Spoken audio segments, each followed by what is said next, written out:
Hi, I'm Mark, General Manager at Jenny and Homes Nelson. We've been supporting the community for over 24 years and we're really proud to be Nelson's most awarded builder. So if you're thinking about building and want some information about it, come down and see us at our show homes at 82 Berryfield Drive, Richmond, or connect with us online. Really hope you enjoy this episode of the Nelson Pod with Chris and Dan Hennah. So Chris and Dan, welcome to the Nelson Pod. How are you? I'm very well. You're very well. Yeah, we're good. You're very busy people, and we're really rapt that we can get you on the pod because we know that you've got very full lives. What have you been working on most recently? Most recently, we spent a year in Vancouver. I was production designer on Percy Jackson and the Olympians, which is a sort of kids story. They had made a film of it, which cherry-picked the 5 novels, and the author and Disney went sort of, they thought they could do something better, perhaps. Mm-hmm. And so we made a very much true to the book, we hope, 8-part series of book 1, right, of Percy Jackson. And how long were you in Vancouver? A year. Okay, good year. Yeah, great. It was a good year. You know, it was. Yeah. It was. Once again, it was a sort of COVID year. You know, although there was no real lockdown there, was there? And but it was still going crazy. You know, and New Zealand, of course, was still, MIQ was still a player. So we weren't able to really come home until we did come home for a couple of weeks late. I went home originally in April because I'd done 38 years. Right, in Orinoco. Yeah. That you've been to. I have, yeah, and moved to beautiful Mapua. Yeah. So Percy Jackson, and before that, what were we working on then? Before that was Disenchanted in Dublin, and that was very much in the lockdown world. So we flew to Dublin. You tell that, but We flew. Air New Zealand no longer flew to the UK, so we decided the best way to go, seeing there was COVID everywhere, was Emirates, and the company only put us on business class, and so we thought we'll do the other thing and upgraded ourselves, and we were the only ones in first class. Sweet. Yeah. So there was no COVID. No COVID around us. Yeah. But we got there, and then 4 months in lockdown. Right. So Dan was allowed to go outside the 5 kilometres to work. But I just walked. And all the bars are closed, all the restaurants are closed, everything is closed. Yeah. And so Dublin just wasn't Dublin. Right. And there was cops, you know, stopping every car. I mean, every day that I went out, I got stopped, had a letter out, blah, blah, blah. Fortunate for you guys that filmmaking is clearly an essential service. Well, that you're still able to be working. You wonder about that. Yeah. But yeah, it's not just running away with the circus. No. It's actually real. What do you think it's done? Yeah. What do you think the lasting sort of legacy of COVID will be for, you know, the film and television production world? I mean, it took a bit of a hammering.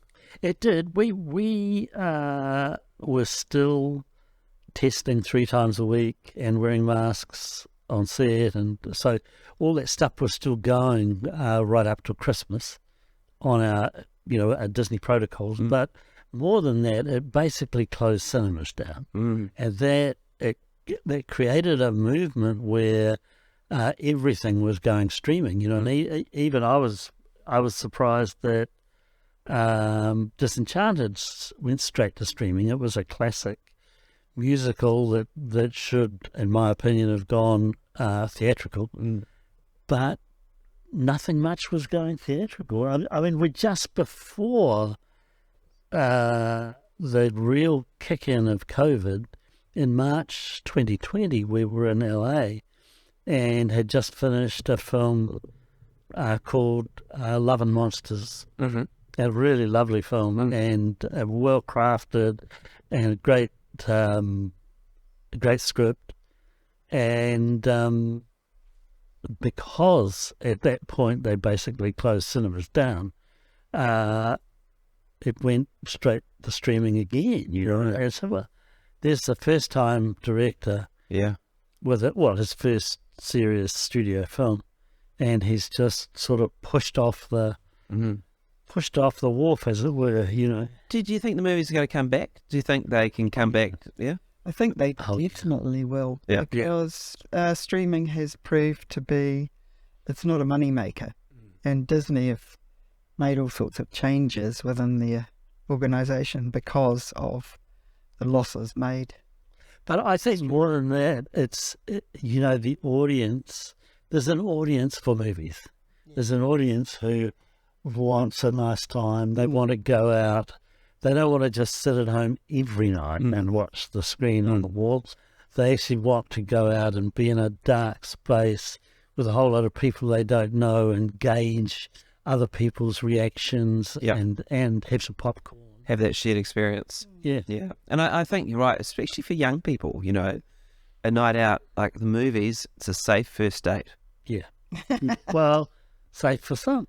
So, have you got a story you'd like to share? No, I don't think so. Have you got anything sort of in the pipeline to be working on in the near future? Not really. I mean, the Percy Jackson guys are talking about a consultancy.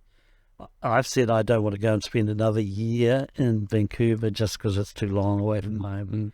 So that is a possibility, but it's a vague one. Right. And so really, I'm back waiting for the phone to ring. Yeah. So this has been your lives now for decades, right? Oh, yeah, since 81. Since 81. So what were you doing in 81? I was fishing between boats and got a phone call and went up to Auckland to work as a driver on a film. Right. And we say fishing on boats here in Motueka. Motueka and Nelson on trawlers. Right. Cool. And what was that production in Auckland that took you up there? That was a film called The Prisoner, and it was Tatum O'Neill. Tatum O'Neill, her sort of transition from a child actor to an adult actor, which miserably failed. Okay. But it got you your start, Got right? me my start. It got me on set. Yeah. I was her driver, and so part of my role was to be around wherever she was. And I was able to spend all day on set for 6 weeks, the 6 weeks that she was filming, and see what was going on. And it became quite obvious to me that there was a niche that I may well fit into. Yeah, and then how did you sort of develop that niche? Well, there was another film just starting up, and they'd sacked the art department, and they'd brought in an English production designer. So I went to an interview with him and to say, I know there's a place for me in the art department. And he said, what can you do? And I said, I've trained in architecture, so I can draw. And I have some business experience. I've run, and I've also run boats. I know I've got my skipper's ticket. I know enough about boats to keep myself out of trouble. Right. And he said, well, we have a boat in Tauranga that's totally out of control, and we've tried to sack all the guys who are working on it, and they've just told... Sorry, a boat or a film? A boat. Okay. It's making a film, but the film was about a boat. Ah, right. And the boat that they were preparing for the film was at the wharf in Tauranga being turned into... It was an old trawler or fishing boat that was being turned into a gunboat. Okay. And he said... Huge. Yeah. It's a big boat. He said it's out of control. Production can't... They tried to sack everyone. No one would be sacked. Everyone's working. And they've got a checkbook. Uh-huh. And I said, oh, okay. He said, well, we need that checkbook. We need someone to go down and take control of this out of control situation. And you were their guy. I was their guy. Right. And so that was my start. Yeah. And That was St. Islands. What? Oh, okay. I remember that.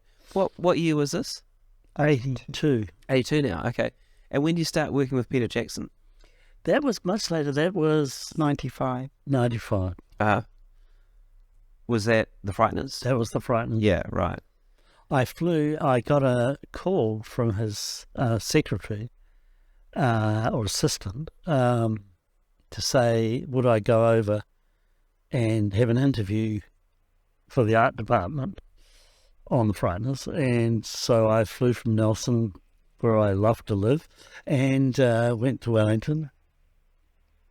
You've forgotten something? He's forgotten something. We were actually going to go on the ferry, and because the kids and I were going too, and we drove to Picton, and it was so rough they'd cancelled the ferry, but we did not want to miss the meeting, so we went to Blenheim Airport and got on a Bristol freighter. There you go. With our car. Yeah. And we flew felt like 25 feet above the sea the whole way over. There you go.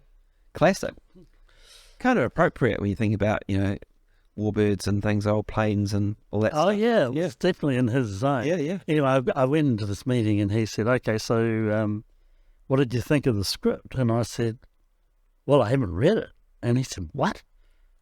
Why are we having a meeting? And I said, well, I was asked to come over and have a meeting. No one gave me oh, this is crazy. So he said, give him a script. Yeah. When you've read it, Yeah.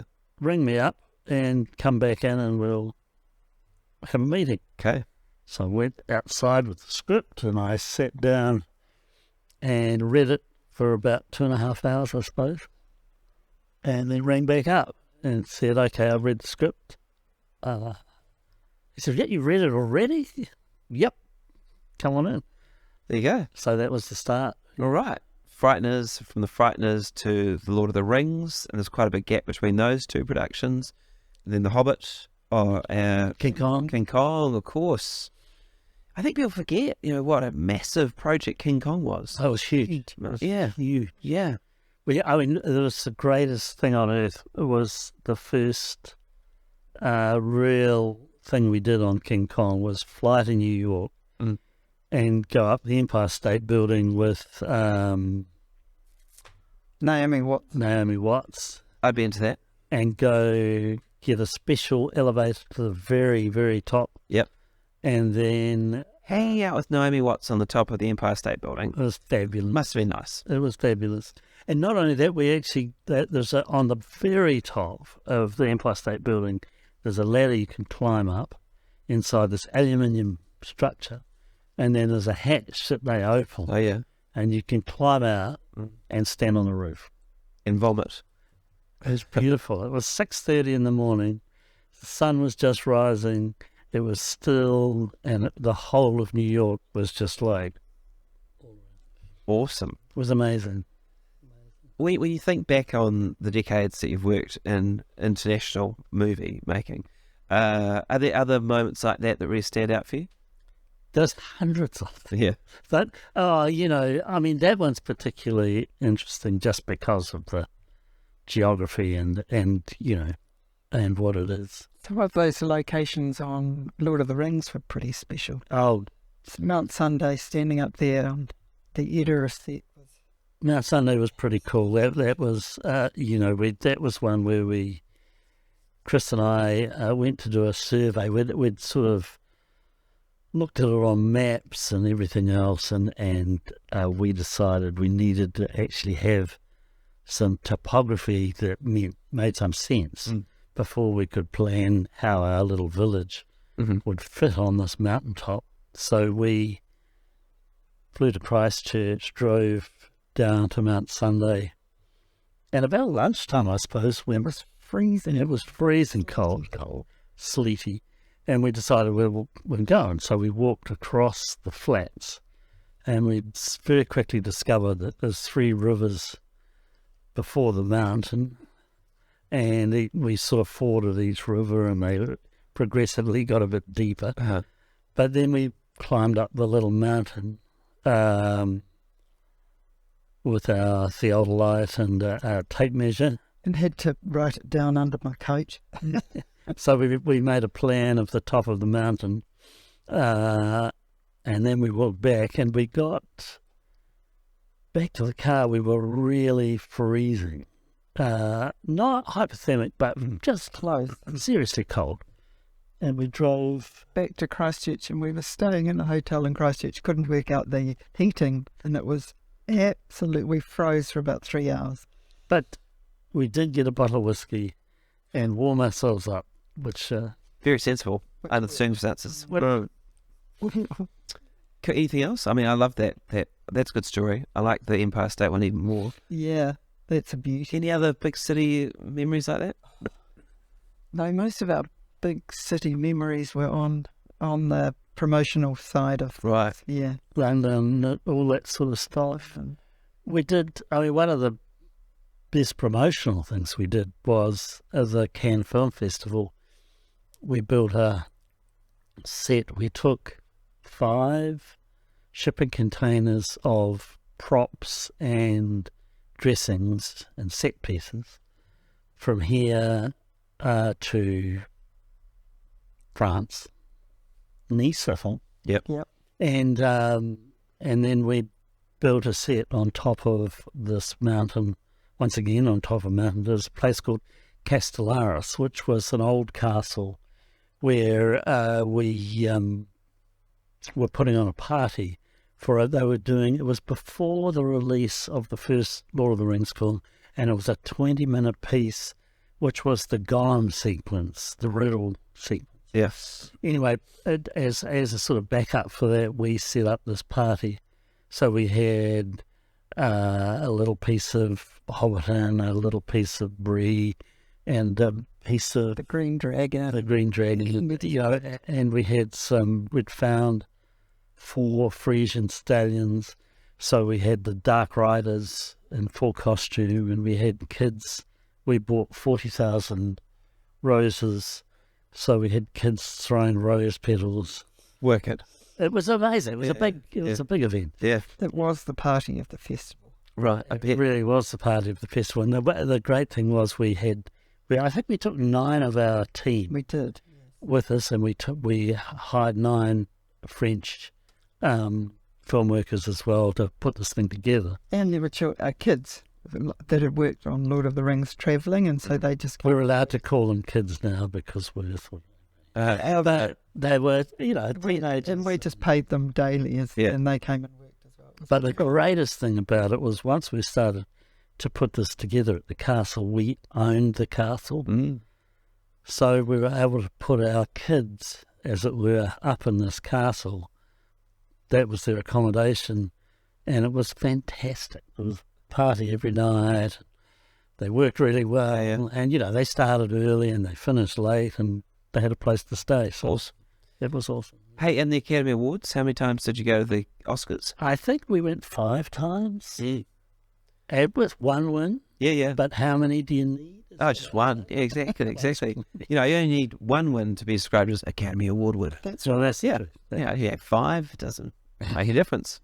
Do you look back on, those were happy occasions, I take it? Yeah. brilliant. It was actually a really happy time. The whole experience from day one was, it developed a sort of impetus.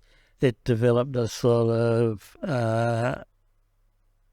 in my mind, it was an idea that something big was happening, and something Are you big. talking about The whole Lord of the Rings experience, it just got bigger. Mm.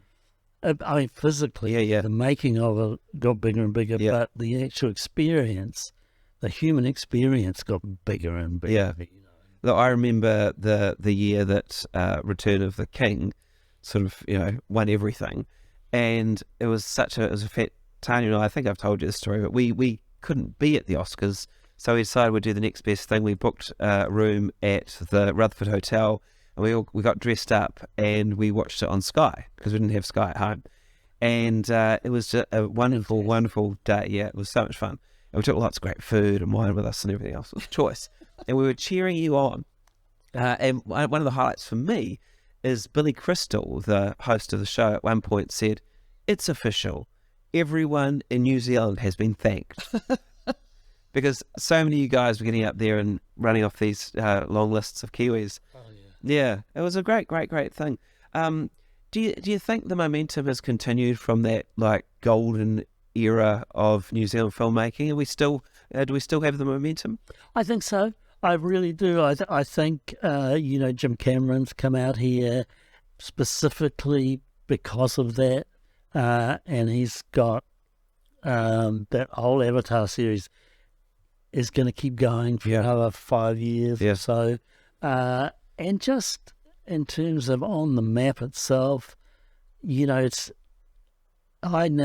work in different countries all the time. I mean, I love working in New Zealand specifically, but it's not always available. But everyone all over the world knows about New Zealand, the New Zealand film industry, the New Zealand visual effects industry, the whole, the ability to make sets and props, and everyone in our industry worldwide is aware of what and who we are. Right. So, I mean, that alone brings people are interested. I mean, sure, Ireland has a huge industry. It's very similar in a lot of ways. A very similar population and good background.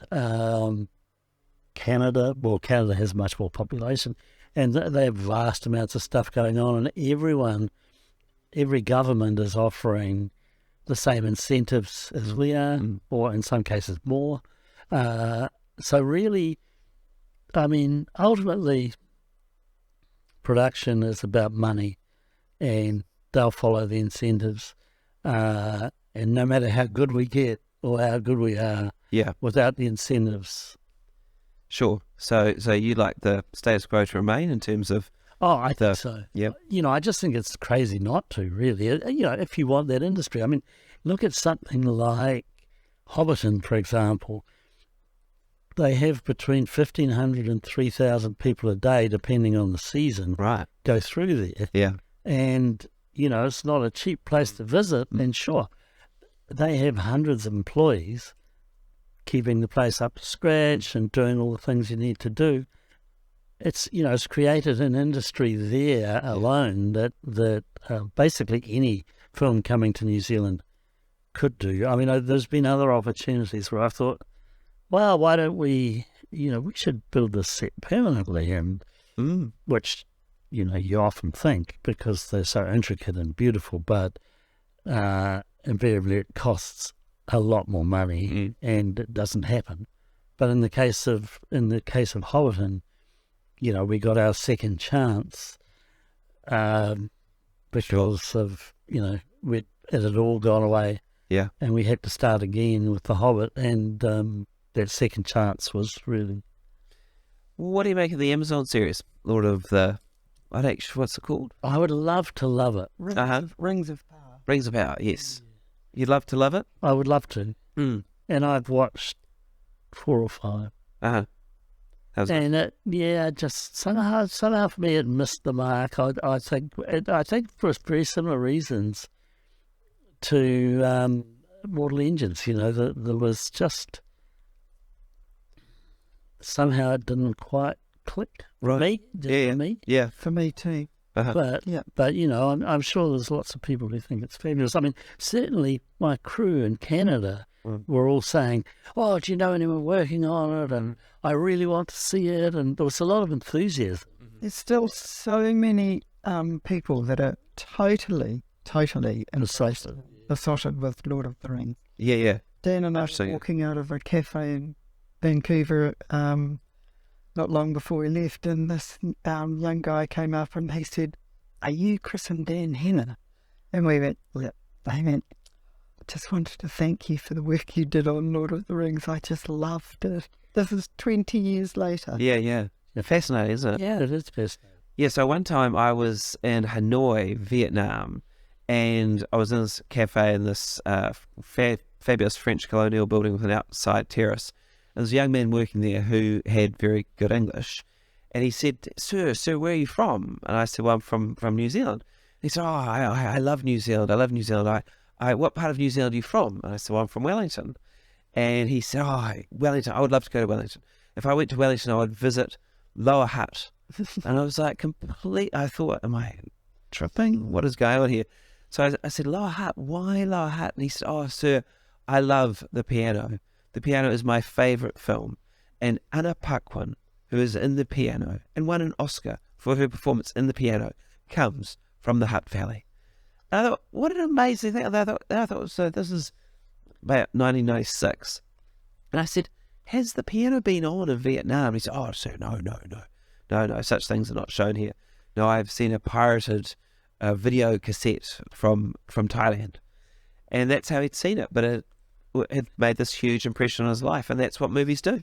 Yes. You know? It is exactly what they do. But there are many. They do it to me as well. Yeah. You know, I mean, just one of the things for me is I've always, as a kid, I always wanted to somehow be involved. Never knew how, and the opportunities never arose until suddenly they did. Yeah. But, you know, I still recall going into the movies and the lights going down and the image coming up and how huge and wonderful everything was. Yeah. And, you know, and that stays. You know. So what do you think about, like, young people today going into the industry, because it's transformed massively from when you were starting out in the 80s? You hear a lot of people talking about people burning out in it. Yes. Is it something that you'd want to see your grandkids get into? Well, funny you should say that. Well, yeah, I mean, I've got a granddaughter who's 18, currently writing scripts, collaborating with friends. Her parents are in the film industry. And I would say yes. Yeah, because?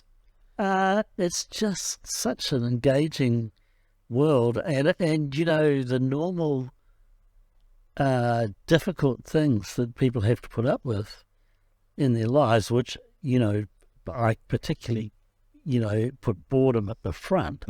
You don't have. Right. You know, every day is exciting. Every day is different. Yep. Every day today I don't know what I'm going to be doing tomorrow.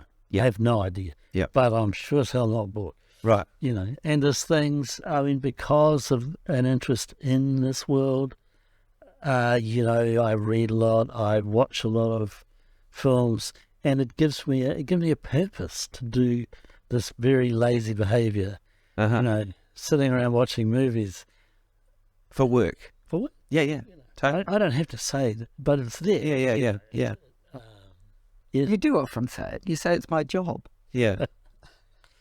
and Chris, you've loved all these years of working as part of this team as well. And I have. Yeah. So I've, in the last few years, when we travel overseas, it's harder for me to get a work permit. In fact, I can't get a work permit because it's only key creatives that can work. So I've been top tourists to support us since the last 5 or 6 years. Yeah. So, and I don't mind. Yeah, right. I get to explore new cities all the time. Okay. You haven't found it too disruptive in terms of, you know, family life with kids and... No, not really, because Nancy and Ra are travelling all the time as well. Sure. But we miss the other two. Daniel and Emma are at home. Yeah. I come home as often as I can. If I'm not working, I'm able to come home. So. Yeah. Brilliant. And can you tell me a little bit about how you have been a team and how you've collaborated? Because a lot of people, like, you've worked together a lot. And for a lot of people, you know, being married and having a home and having children and everything else, that's challenging enough without then travelling the world and creating worlds with which to make movies. Yeah, it was easy. Yeah, it was. It was the natural thing to do. You know, once we've always travelled together. The whole family has been uprooted and moved every time a new job's come up. So we've always done that. And then very quickly, as the children got old enough to, you know, be Independent. Chris started working full time as my manager. Yep. For the art department. So I was able to, and it's also at the same time as things started getting bigger. Yeah. And so, I was able to not be the one responsible for everything that happened in the budget. The big one I did was The Frighteners. Yep. Before that, it was just little television stuff. And we'd gone into the meeting, and I was going to see if I could be a props buyer. But they had somebody already. But they said, we haven't got anyone to look after the art department. Would you be able to do that? Yeah. And I'd never used a computer in my life. Oh, yeah. So, but fortunately I had two accountants in the accounts department on the film that were very helpful. So that was my beginning. But it really did stopped. Start the ball rolling. Yeah. And we did it for 28 years. Yeah. Before he started doing mostly overseas. But what's great, the great thing about that, and I still miss it every day I'm working, is you go to work at the same time, which is usually early, sometimes very early, and you finish work at the same time, which is sometimes very late. Yeah. So you actually get to see each other, all the time. Yeah. And you recently celebrated your 50th wedding anniversary. Yeah. Congratulations. Thank you. Do you want to keep doing this sort of work, or are you getting to the stage where you'd quite like to just chill out in Mapua? I love it. I'll keep doing it until it drives me crazy or until I can't, but it doesn't drive me crazy. It's just exciting, and it's new. And saying that, we have enjoyed being home for 3 months. Mm-hmm. Oh yeah. Dan bought himself a boat, so he's looking good. Yeah, but you have to have something. If you're at home, you can't just be, for me. Yeah, sure. But I guess I'm driven certainly by the whole film thing. It's exciting. I read a new script, someone says, my agent, for example, would say, I read the script, they're interested in you, and I'd read the script and go, yeah, I can see how that could work, and I can see how this could be like this. It's addictive. Yeah. And suddenly you're on another charge. Yeah. It's cool.